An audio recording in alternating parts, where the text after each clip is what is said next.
I stay here. I bring the goats in with a semi and a double-deck gooseneck trailer, and the semi has a sleeper, and that's where I stay when I'm on project. And that's one of the challenges with these kind of projects, especially in an urban area, is that you want to make sure that you're keeping an eye on things. So the electric fence, you know, I always say the electric fence is only good as how often it is checked, and so you got to check it on a regular basis. And then when there's, again, you have a large number of people in the area that are like looking at the goats, and there's occasionally people that are a little more interested in doing something else with the goats, or just being.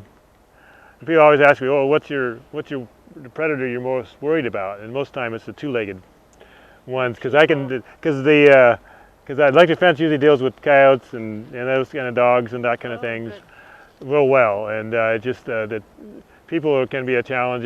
Most people are good. I mean, it's like all situations. Most people don't just want to see the goats and enjoy looking at them. Occasionally, there's people that want to mess with the fence, and that's usually if the goats get out. Most time there's usually some other extenuating circumstance that was related to why the goats got out. Somebody helped them. It helped them, yeah. That's happened a couple times over the years. But so you got to be on site if you're going to do a good job of managing the animals, especially in these urban sites. Do you ever wake up in the night and hear them bawling, and so that alerts you to go and check on them, or are they pretty?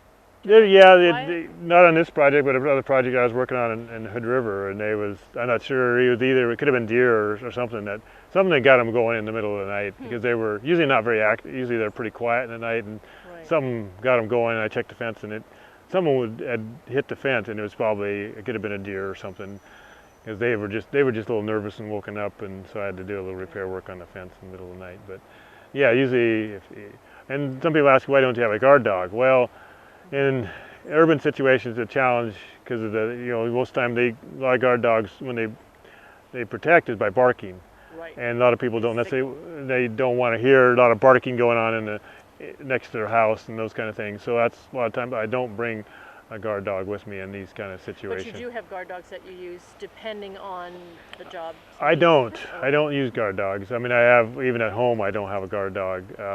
You did have a guard dog for a while, but we haven't had one. But probably at some point in time, as we have more animals at home, we'll probably get a guard dog for home. But I just don't take them on the road. It's just too much. It adds another liability, risk there involved in managing those. Yeah, because interaction with people and with other dogs, and you don't want to get somebody injured or a dog injured. And then as far as managing the animals, because most time we gotta give them vaccinations and trim hooves and doing all this other stuff. And I'm trying to initially, I'd get a small tilt table, and we did that to help out with trimming hooves. And finally, this last winter, we invested in a handling facility, like a squeeze chute. Squeeze chute. Describe that to us so we understand. Sure, what that physically looks like. It essentially part of it is a chute system that it's a curved chute system that they'd go into a pin, and then it has a guillotine gate that one person can operate it, and then they'd go into a narrow alleyway, and then that would go into a table, a head catch at a table and actually that whole catch can turn, so I can trim feet and I can open up.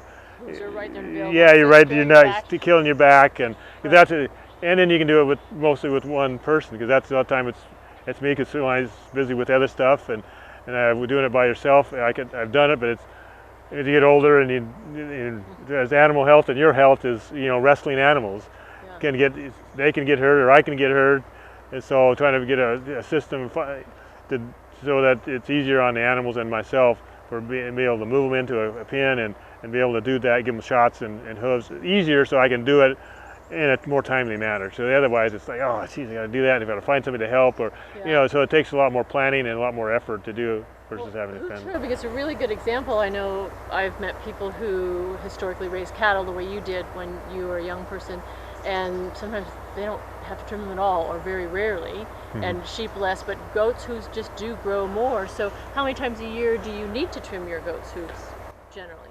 Well, I usually do it. I can get away, because I live in dry fire, the eastern Washington, where it's drier. I can usually get it by about one time a year. Oh wow.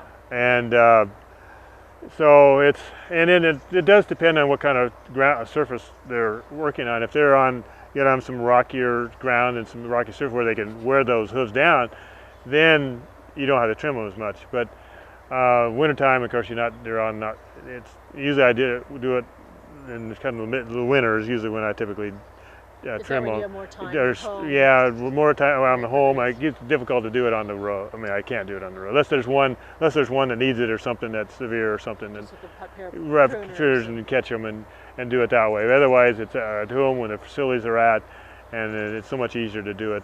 Like I say, especially when we bought that facility, it's one of those things we finally decided, well, we better invest in that, investment in the animal's health and my health. It's hard on your backs and then you get injured if you're wrestling animals. It's more higher risk of getting injured. Are you able to do all of your herd health maintenance? Do you have a consulting vet that you take a tough case to? And what if you're on the road? Can you consult with him or her, or in some of your locales, or are you pretty much self-managing because their health is well maintained? Well, I do at home. I do have a vet that I go to if I have like say an issue or something like that. I've called her on issues on the road too. She manages mostly sheep. She raises sheep. And if I have an issue on the road, I've had to look around for a vet on occasion. But that was I had one incident where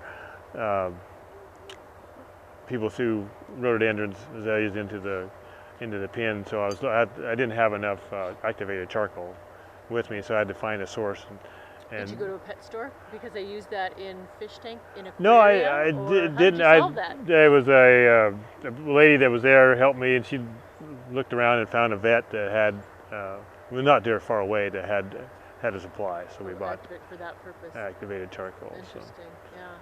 Because I imagine that. Yeah, wow, that's a tough deal.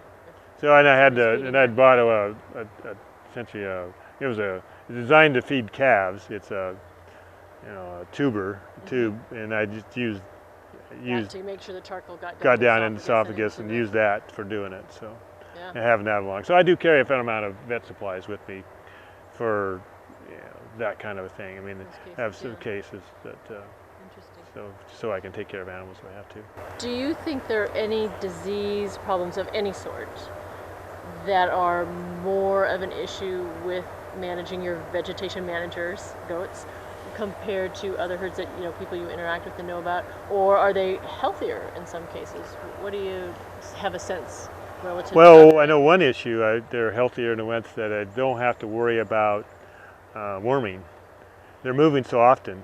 My goats are moving so often that I've never, because I ran into that problem last year with the herd at home. I wasn't watching them as closely because I used to be with the group. We had another group.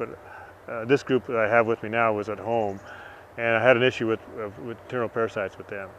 And on the road, I've never had. I mean, I've wormed maybe on the herd I had on the road maybe once or twice in the several. I mean that's every 2 or 3 years I had to worm. I didn't worm very often. It was rare that I had to worm. So they're not going to have that fecal oral contamination. Right, because they're moving constantly, right, and then when they get back home, they're on new pasture too, and so it was. Good. It never had. It's so important about breaking that parasite cycle. You have it the best. Right, because you always get fresh feed. Component. Yeah, fresh. So I know that's an issue that was beneficial. So. And most of the vegetation jobs that you have are on land that is not used by other commercial livestock, by other sheep or goats. Right. So you don't have that. No cross contamination issues. Homunculus or from other livestock. Well, that's a real benefit for you in terms of managing. It is. Yeah. Special care do you take of your goats, either coming and going? Because here they're out, they're able to choose when to eat, lay down and rest. Sure. You provide them water, of course.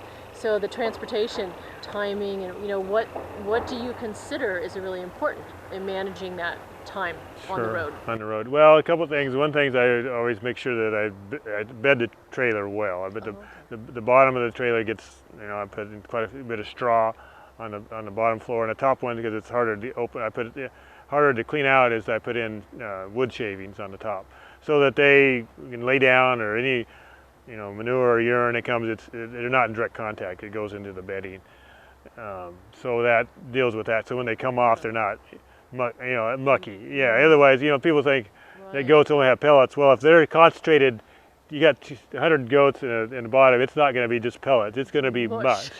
Yeah. So it's going to be messy. Yeah. So that's the key to bed the trailer, so when they do come off, they look. I mean, it's cleaner for them. Also, when they come off, their appearance is cleaner. Right. I mean, they're not sanitation issue and those kind of things. And then if you're trying to do transportation, if it's hot part of during the summer, the fall it's not as big of an issue. But trying to travel during the cooler part of the day and try to keep, because my trailer is pretty open, so you get a lot of good breeze through there when it's moving and stuff. So you try to make sure that you need not hit the hot part of the day at all possible. But obviously you have to have daylight on the other end to be able to set up your temporary fencing, know where your animals are, look for predators, whether they're human predators or neighborhood dogs, or some places I'm sure there's coyotes that are an issue. So do you like really early morning, or just depends on the day and the weather? Yeah, and sometimes I try to get out, I